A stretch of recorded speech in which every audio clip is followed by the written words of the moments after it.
Okay, let's start out this brief discussion about religion for week 4. If you got a chance to watch, if you get a chance, watch, I think it's the first 4 videos, all the ones before the Hindu creation story. Take a look at those, especially the first one, and once you get a chance to look at those, just pause this and we'll talk about them in a moment.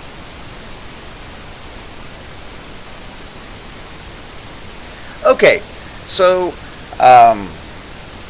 you got a chance to look at that. You looked at the first video, the snake handling video. This is a form of religion that I experienced personally as a child, kind of growing up in this kind of tradition. The technical name is Church of God with Signs Following. It's based on the verse in the Gospel of Mark 16:18 about taking up serpents, drinking poison and being unharmed, etc. If you watched that video and you watched the Ethiopian Orthodox Liturgy, the Russian Orthodox Liturgy, as well as the Catholic Tridentine Mass, the little sections, little clips, you don't have to watch it, but 20-30 seconds of these videos. But you can see the diversity in Christianity. This is diversity within one religious tradition, granted, an extremely large religious tradition, but one tradition in any case. And of course, you can see this Ethiopian Orthodox image here of the Archangel Gabriel, the Archangel Michael, standing guard over the Virgin Mary, the infant Christ, and the apostles, along with St. George at the very back. St. George the Dragon Slayer riding a horse.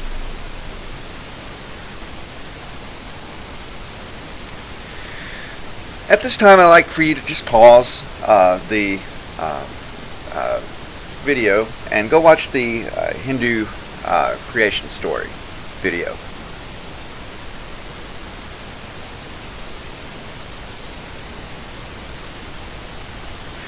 Okay, so like with Christianity, Islam, the different forms of religion throughout the world, and throughout history, we're looking at a tradition in which there's a lot of diversity.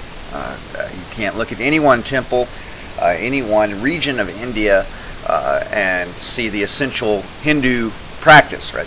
You have to take them all into consideration. And also, when we look at religion in the past, we're looking at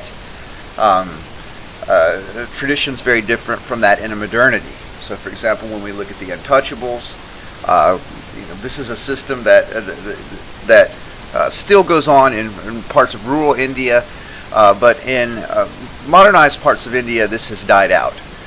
Whereas in the past, it was widespread throughout society. Similarly, other aspects of religious traditions in other places were similar in this regard. But we can make some generalizations about Hinduism to define it. The major generalizations that we can make, first one is that there is a supreme creative principle above these human-like gods and goddesses. So there is a God, a supreme God, underneath all of this, who is unknowable, who created this universe. And this God is manifested in 3 forms: Vishnu, Shiva, and Brahma.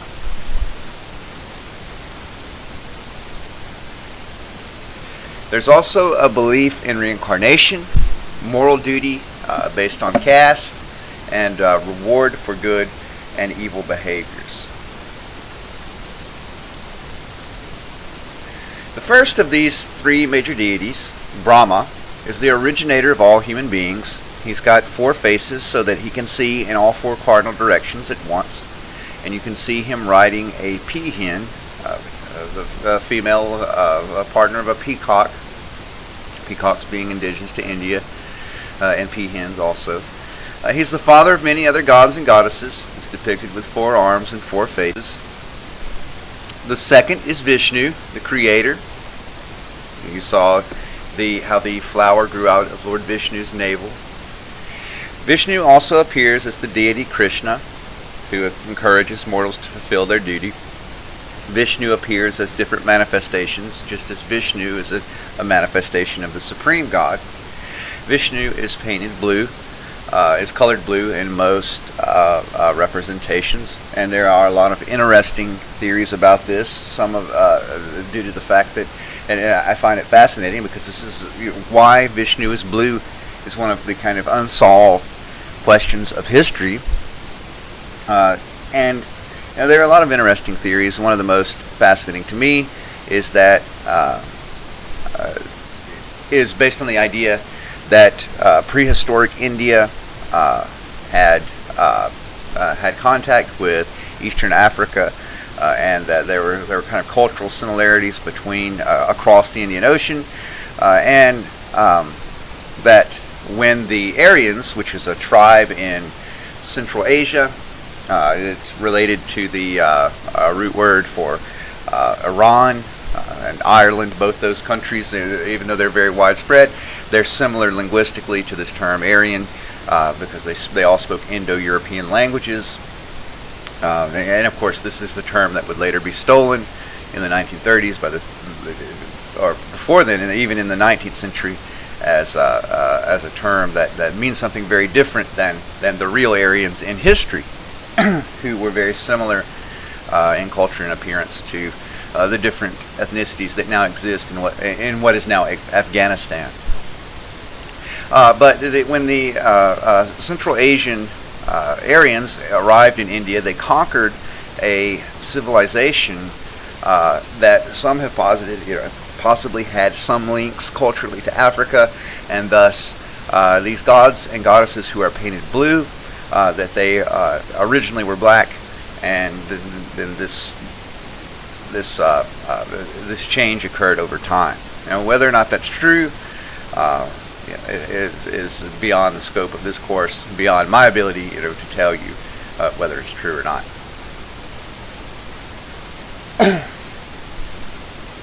The third deity in this trinity, it's called the Trimurti in Hinduism, and again, remember the prefix tri for 3. This is because it's similar to Trinity, which is the English word taken from the Latin word Trinitas. The reason for this is that they're all 3 English, Latin, and Sanskrit, the sacred language of India, of Hinduism rather. They're all 3 taken from the Indo-European tongue, right? The Indo-European language family. They all have a common ancestor, thousands upon thousands of years in the past. And of course, this is, just as an aside, when we start talking about the 20th century, you have all these different language families, and you can make the mistake, because yes, they have a common ancestor. You can make the mistake of saying that, of treating these language families, of reifying them as if they're real groups of people. Okay, that's what, for example, Hitler and the Nazi ideology did in the 1930s. They argued that, well, these people in India who conquered India, the Aryans, they had an Indo-European language, and the Celts, Romans, Greeks, Germanic languages like English, German, they're also Indo-European languages. So therefore, people must be linked in terms of ethnicity, and that's the justification for their application of the word Aryan to their kind of racial thinking of the 1930s. And of course, it's completely it's completely haywire in that just because these people are speak languages that are part of the same language family doesn't mean they look similar whatsoever. As you can imagine, again, recreations of the ancient Aryans have demonstrated that they look very similar to the people in modern Afghanistan, which is where they came from. So, this is an example. Nazism, perfect example of kind of a supremacist ideology distorting history for its own ends. And that's another example of why we need to know history it will better enable us to confront the ideas of those who would twist it. And of course, there are many groups throughout the world who attempt to twist history, use it for their own ends. So this is Shiva. This is the god of death. Shiva is part of this Trimurti, this kind of Hindu trinity. Shiva is the destroyer of the universe at the end of time. In traditional Hindu society, and keep in mind, when we're talking about modern Hindu society, this is something that exists in rural areas, not in the modernized parts of India, where progress, where modernization has occurred, industrialization, etc. India is like the United States. China, it's a vast country, same with Russia, and it has regions that are very different from one another. For example, rural Mississippi, where I'm from, you compare that to Los Angeles or New York, you're getting very different societies. I mean, you compare it to St. Louis. St. Louis is a huge culture shock for me at first, having lived around cattle farms and etc. I lived in an agrarian, agricultural life most of my life. But in this caste system, people are born into different castes. They're kind of ranks within society, different social groups. And they're a hierarchy with certain castes on top, certain castes on bottom. On top you have the Brahmins, who are priests, named for the god Brahma. They're responsible for religious activities, maintaining holy scriptures, learning theology, learning philosophy, etc. Below them you have the Kshatriyas, who are the warriors. They're responsible for defending society. Unlike the Brahmins, they're allowed to eat meat. So this is a good example of how your moral code, the morals you have to follow, depends upon your caste. Below them you have the Vaishyas, which are skilled traders, merchants, minor officials. This is the Vaishyas, the different castes that make up this mega caste, the Vaishyas. Caste is something that you inherit. You're born into these castes. So you traditionally you would have the occupation of your parents' caste. And what this served to do is it served to families would accumulate expertise, knowledge, tools, resources, etc. for these trades over the generations, and of course this would make the succeeding generations even more effective at different crafts, trades, etc. One example of this is, for example, if you've heard of, it's a common last name in the United States, a lot of Americans of Indian background, the name Patel is very common. The reason for this is that Patel is a name of a particular subset of Vaishya caste, and it's an innkeeper's caste. Okay, so in the modern economy, that's apply. If you apply that to hotel owning hotels, hotel management, etc. Right? It's kind of like Hilton in that regard, right? The Hilton family, famous for hotels. Of course, I guess Paris Hilton might squander that. It reminds me of the video we watched last week on North Korea propaganda, but and the mention of Paris Hilton, narcissistic parasite. But the Patel family, it comes from a Vaishya. The overarching name comes from out of the Vaishya caste, a Vaishya caste system, in which people have accumulated the expertise on innkeeping for centuries. And so you apply that now, and it is a very wealthy caste internationally by using that expertise to make money through hotels, hotel management, etc. And below the Vaishyas, you have unskilled workers. These are the Sudras. These are kind of farmers, laborers, day laborers, etc. And below them, you have the Pariah. And the word Pariah means someone who's outcasted, who's rejected, who's looked down on by the members of the community. And the pariah the pariah entered the English language in the 19th century when Great Britain ruled India as part of the British Empire.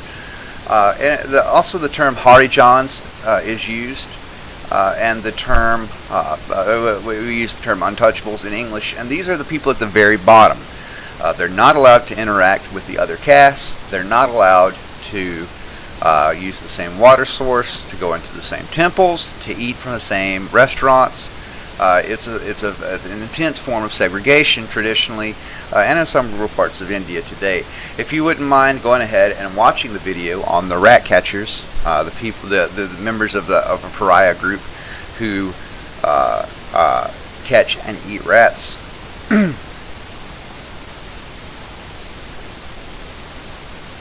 Okay, so you can see an example of caste, of being at the very bottom of the caste system.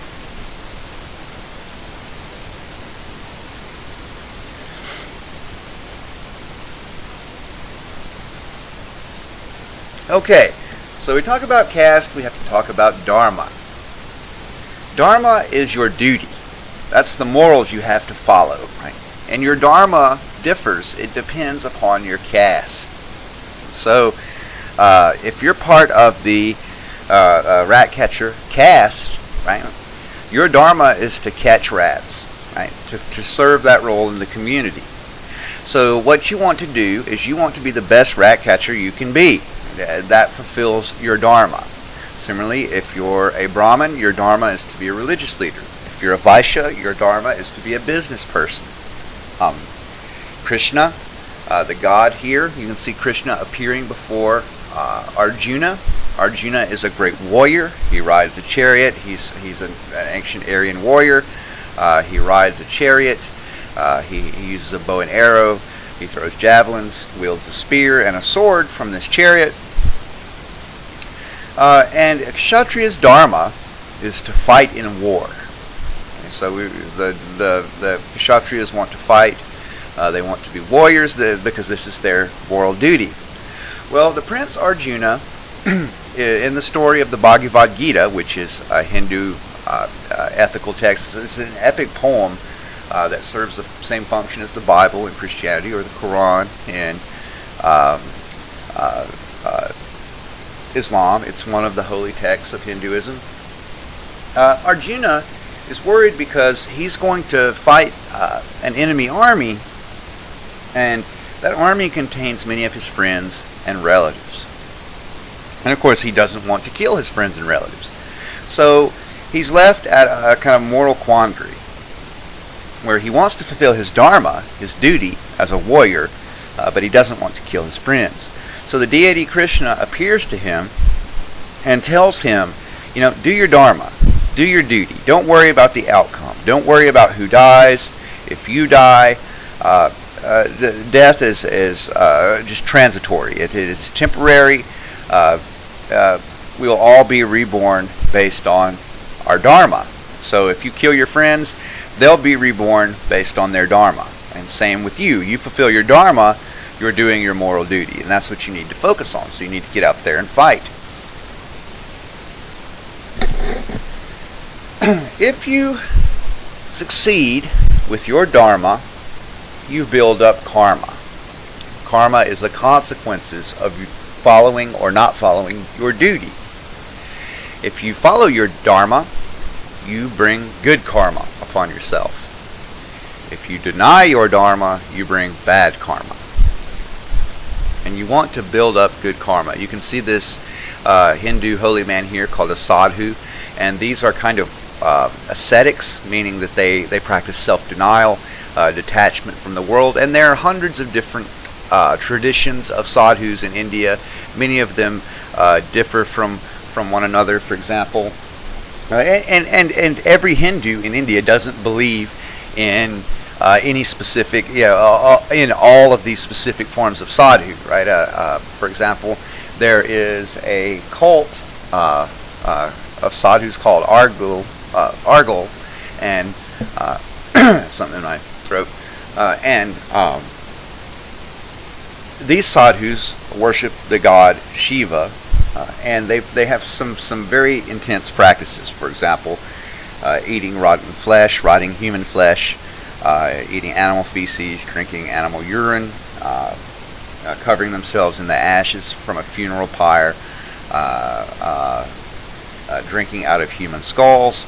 And these people are shunned by the vast majority of Hindus. This is looked at as something that is disgusting, as is taboo, as devilish. Right? It's seen as something. It's kind of seen as how in a Christian or Islamic societies how the Church of Satan might be seen, or something like that.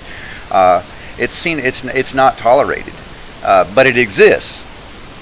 And I just bring that up to show the diversity of Hindu practice, across this vast subcontinent. And of course, there are orders of sadhu, of Hindu holy men, who take care of orphans, who beg and then give most of their proceeds to widows, who perform all these different kind of very noble social services. Right? So there's a lot of detachment. And for example, this man here, he's wearing paint throughout his body, and nothing resembling the ashes from a funeral pyre, like the cult I told you about previously. But you want to build up good karma, or good dharma. The reason for this, well, we'll talk about that in just a minute. We got to talk about ahimsa, or nonviolence. Ahimsa, this practice of nonviolence, is often necessary to produce good karma, depending on your dharma, which is in turn depending upon your caste. So if you're a kshatriya, this value of nonviolence doesn't apply to you. But if you're a Brahmin, for example, Gandhi, the great Hindu leader, Indian nationalist Gandhi, he was a member of the Brahmin caste, and he took this idea of ahimsa and he applied it to political protest. So Gandhi began to engage in nonviolent political protest against British colonial rule of India. He wanted India to be an independent nation. And when you look at this nonviolent protest, it's coming out of Hinduism. This is something that's Hindu through and through. And of course, Americans have encountered this ahimsa, this form of nonviolent protest, due to the fact that Martin Luther King Jr. was a devoted disciple, follower of the teachings of Gandhi in the sense of nonviolent protest. He began to apply this technique of ahimsa in the United States, in those states that practiced segregation in the 1950s, and began to advocate for social change. So it's something that has had a huge effect on American history. If you maintain good karma, when you die, you can be reborn into a higher caste. So if you're born into a rat catcher caste, you maintain good karma. When you come back, when you're reincarnated, you can be reincarnated as a Vaishya, as a member of the business caste. If you are a good member of the business caste, you don't cheat people, you're honest, you're industrious, you work hard, you can come back as a kshatriya or a Brahmin, priest, warrior or priest. If you're a good Brahmin, you take care of the people, you meet their religious needs, you're righteous, you can come back as a demigod. If you're a noble demigod, you can come back as a god, and so on and so on, until you reach something called moksha, which is escape from this cycle of death and rebirth, which is called samsara in Hinduism. Similarly, if you have negative karma, if you're a rat catcher, and you say, I don't want to be a rat catcher, I don't want to deal with this, and you begin to violate your dharma, your duty, you can be reborn as a cow. If you're a bad cow, you can be reborn as a rat. If you're a bad rat, you can be reborn as an insect, and so on and so on. All life being connected, sharing a soul with the creative force in the universe, the supreme God. So, you want to build up as much good karma as you can throughout your different lives. Eventually, with enough positive karma, you can escape this cycle forever. And you'll be reunited with the creative force that produced the universe. And again, this is called moksha in Hinduism. It's supposed to be not a bodily heaven, but a state of blissful existence. So it's very different from heaven in the Abrahamic religions, where heaven is a kind of a place. This is more of a state of being, of consciousness. Okay, we're going to finish up here talking about Buddhism. I'll just quickly give you the kind of introductory story according to Buddhist tradition. In the country of Nepal, and at this time I'd like for you to just pause this video and watch the trailer for the film Living Goddess. This is about a little girl who is called a Kumari, which is an incarnation of a Hindu goddess.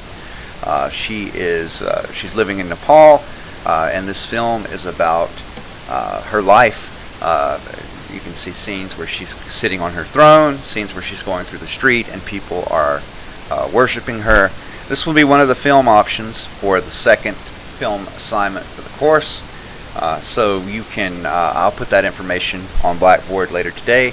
But just take a look at that trailer.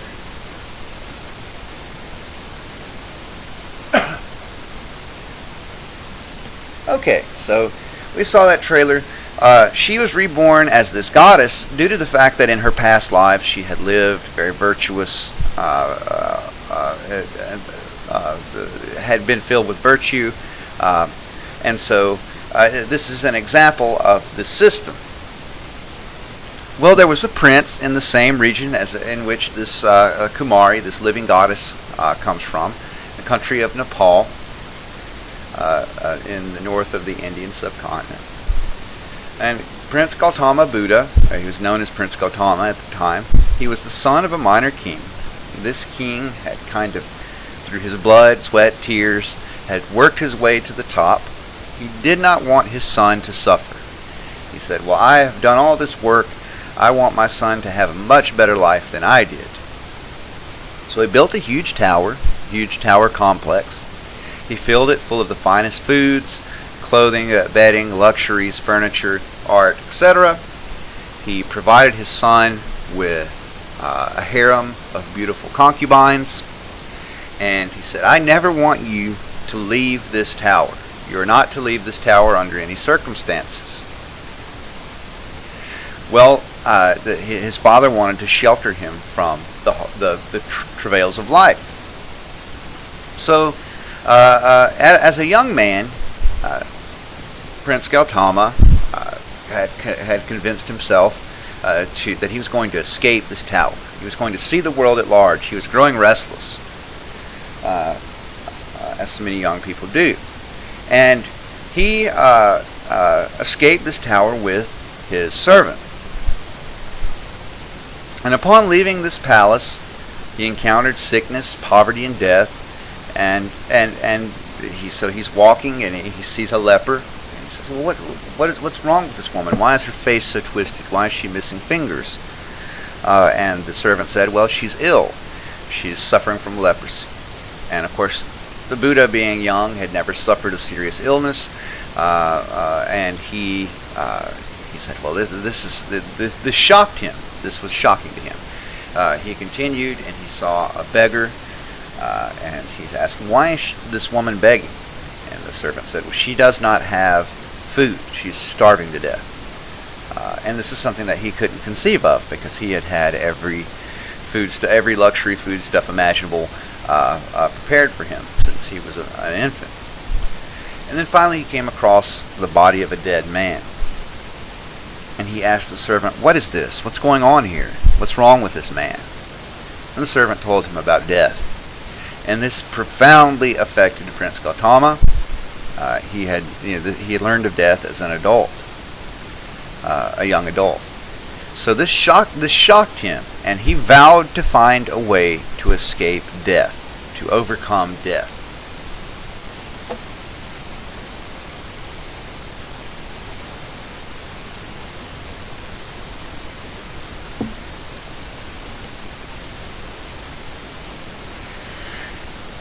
The Buddha traveled around in the Indian subcontinent, learning from different gurus, sadhu, different techniques. For example, he had attempted the art of the yogis who practice yoga as a way to achieve spiritual perfection. Very different from the yoga that's practiced in the West, which is kind of a commercialized, bastardized form of that from the subcontinent, devoid of a lot of the spiritual, religious concepts. But in any case, Prince Gautama went around trying to figure out, learning from these different religious teachers, how to escape death. And none of it panned out. None of it seemed to work for him. So he sat down and meditated under something called the Bodhi tree, an ancient tree. And as he was meditating, he began to meditate. Wicked gods began to attempt to break his meditation because they knew what was coming.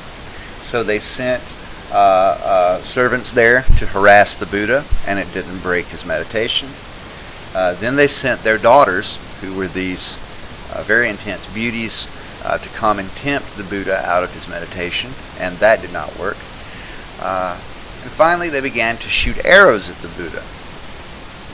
Well, the Buddha is meditating underneath this tree, and he felt sharp pain. He realized that he had had his hand in an ant bed. So he pulled his hand up and is about to brush the ants off of his arm, when suddenly he was struck with compassion for these lowly ants. He recognized that he was one with these ants, that all of creation was one, that all life is intimately bound together as a creation of the creative spirit, the creative force of the universe, Supreme God. And so he stopped himself from brushing these ants off of his arm, filled with compassion for them. And of course he realized that he was one with the ants.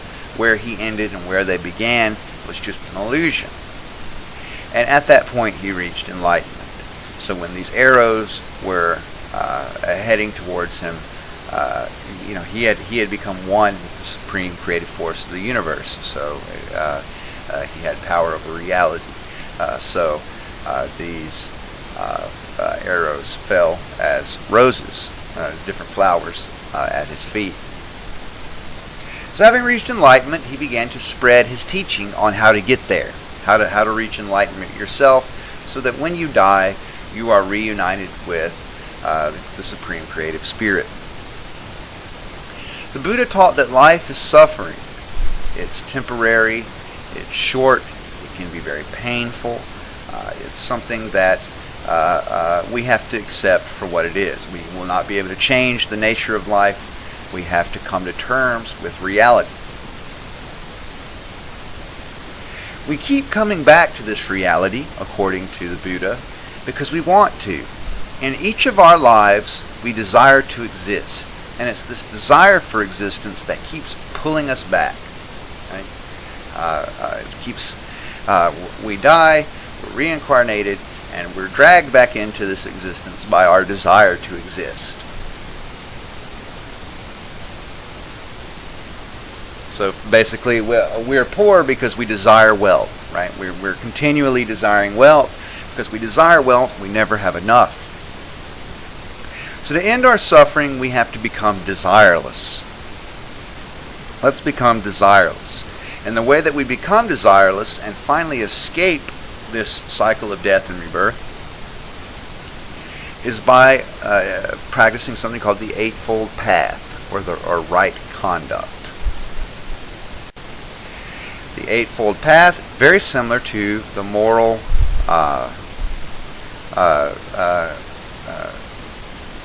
principles in Christianity, Islam, many other world religions: kindness to all living things, purity of heart, truthfulness, charity, avoidance of hatred and violence, avoidance of killing, avoidance of adultery, and refraining from speaking evil. Okay, so these are the core moral commandments of Buddhism. You do all these things, you will cultivate desirelessness in your heart. You will no longer desire to exist, when you die, you will be reunited with God instead of coming back as different forms of life. Just as with Christianity, split into Catholicism and Protestantism, and with Islam, split into Sunni and Shia forms of Islam, there will be a split between, not really a split in the sense of a schism, but there will emerge two major groups of Buddhist traditions. One is called Theravada Buddhism, or the Way of the Elders, and the other is called Mahayana Buddhism, or the Greater Vehicle. Theravada Buddhism is very popular in southeastern Asia. So we're looking at Thailand, Burma, Cambodia, Laos, Sri Lanka. And this is very stringent. Monks and nuns generally will be the ones who reach enlightenment.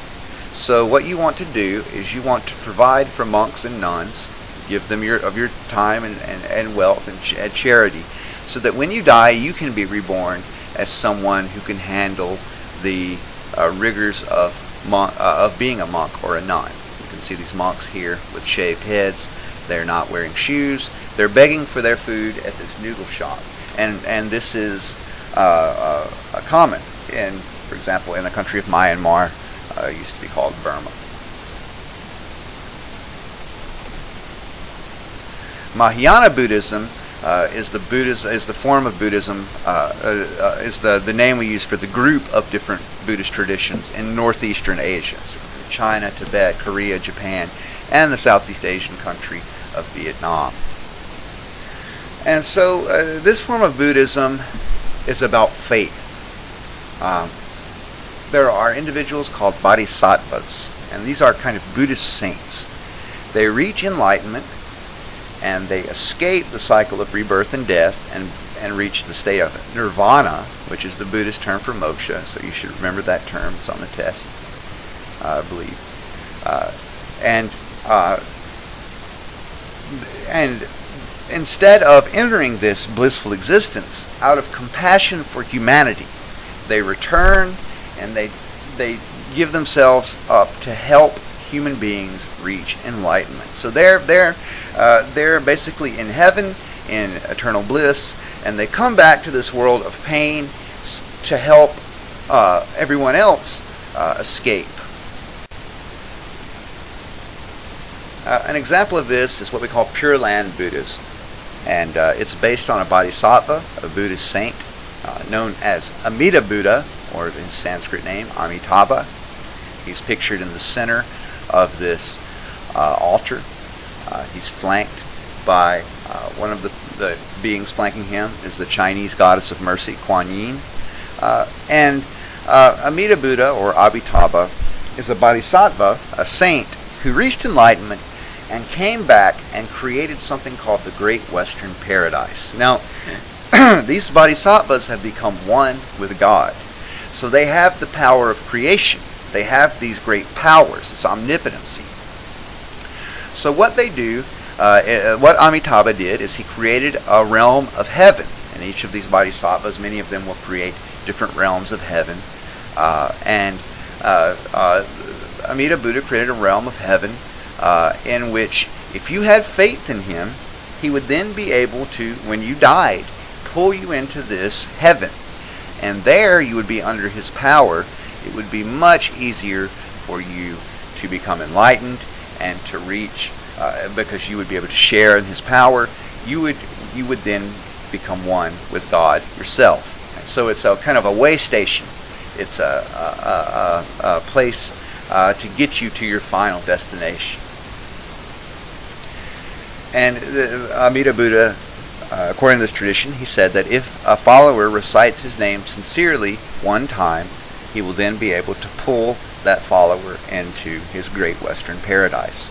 So the followers of Amida Buddha, followers of Pure Land Buddhism, will say his name over and over and over and over again in the hopes that one will be counted as sincere. Now, I'd like at this point for, let me just explain this next video on your video list. This is from a Japanese cartoon, And this cartoon has heavy, heavy Buddhist undertones, heavy Pure Land undertones. In the story, it's basically set in a realm of the afterlife, similar to this great Western paradise, except it's not a paradise, but it's a realm of the afterlife for young people who die in tragic accidents or due to childhood diseases, for young people who have died and are very bitter about the circumstances of their deaths. For example, one young man who's in this realm of the afterlife, he committed suicide because he dropped a fly ball during a championship game. Another character, the character in this video, is a young girl who suffered from a debilitating disease, who was bedridden for most of her life. Then she passed away, and she's very bitter about how she had to live. Well, this bitterness is preventing them from moving on. It's preventing them from becoming one with the creative source of the universe. There's one young man in this in this afterlife who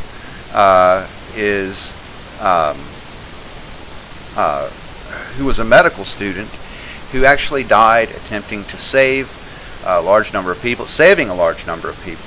after a crash in the subway system. So he died, basically giving his life up for other people. So he's there. And of course he's not bitter. He's not bitter about his existence. He doesn't really know why he's there.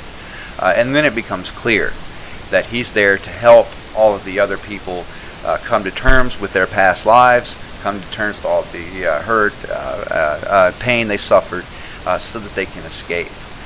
So one of the ways he tries to do this is he tries to get people to fulfill their greatest wish in life, that this will help them come to terms with things, and then they'll be able to move on. So he's attempting to, this young girl who died bedridden, he asked her what she always wanted to do, and it's a Japanese cartoon, and so there's baseball's part of it. She says she always wanted to hit a home run, so he is attempting to help her hit a home run, and and then this is designed to help her move on. So I'll go ahead and stop talking, and then you go ahead and watch that video and come back.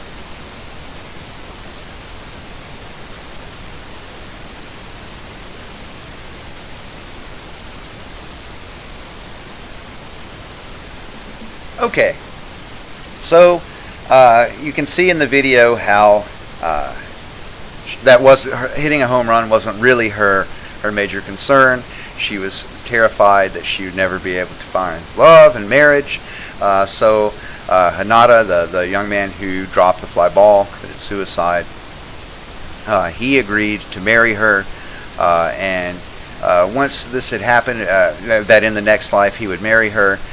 Once this had happened, she found peace. She was able to move on. She was able to move on and into the creative spirit of the universe instead of being stuck there, or even of being reincarnated. She was then able to reach salvation. And of course, you can hear him and the other young man talking about how that many of their friends need their help. Hanada, the young boy who committed suicide over the fly ball, he agrees to help this bodhisattva figure, the boy with the red hair, agrees to help him in helping everyone escape, and by coming to terms with their past lives. So that's the role of a bodhisattva. That's how this works. That red-haired boy that was pitching at the beginning of the video, he's a bodhisattva trying to guide people to salvation. This is our final slide. We're going to talk about Zen Buddhism for a little bit. This is Kinkaku-ji, a temple in Japan called Pavilion. This is a Zen temple. Zen Buddhism is a Japanese term for a type of Chinese Buddhism called Chan, Chinese Chan sect. And what Zen is based on, we'll use the term Zen since we're focusing a lot on Japan in this course. The Zen Buddhism is based on the idea that your reason, your desire to understand, the logical part of your mind is keeping you in this universe. It's keeping you from reaching enlightenment. It's keeping you from escaping the cycle of death and rebirth. So we want to transcend our reason, the limits of our logic, so that we can then become enlightened beings. Now, with enlightenment, the way that we get around this is by being divorced from our reason.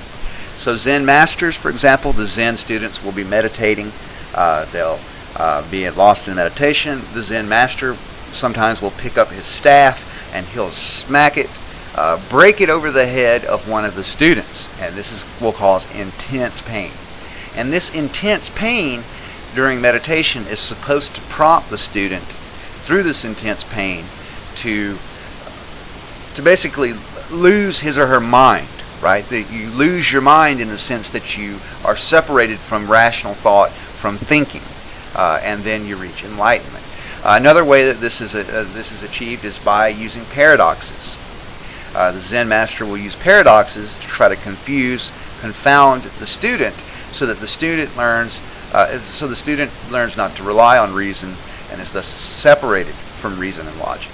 Two hands clap and there is a sound. What is the sound of one hand clapping? This is designed to make you transcend the limits of logic.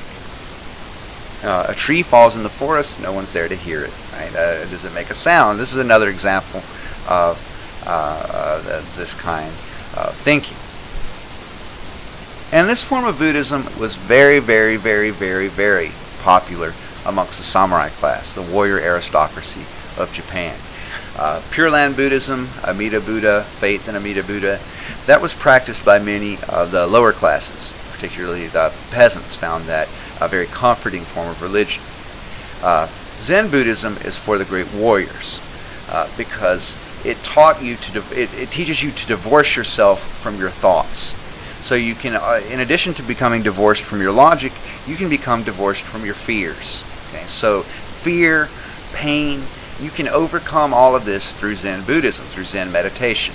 So the samurai, who were taught to be fearless, who were taught to have high resistance to pain, to be able to, end up being shot with 4 or 5 arrows, still they want to be able to walk around the battlefield fighting, dealing with this pain. The samurai would cultivate this pain resistance through Zen Buddhism. Okay, so that's it for this week's lecture. We were going to talk about Catholicism, Protestantism. We'll save that for another discussion. All right.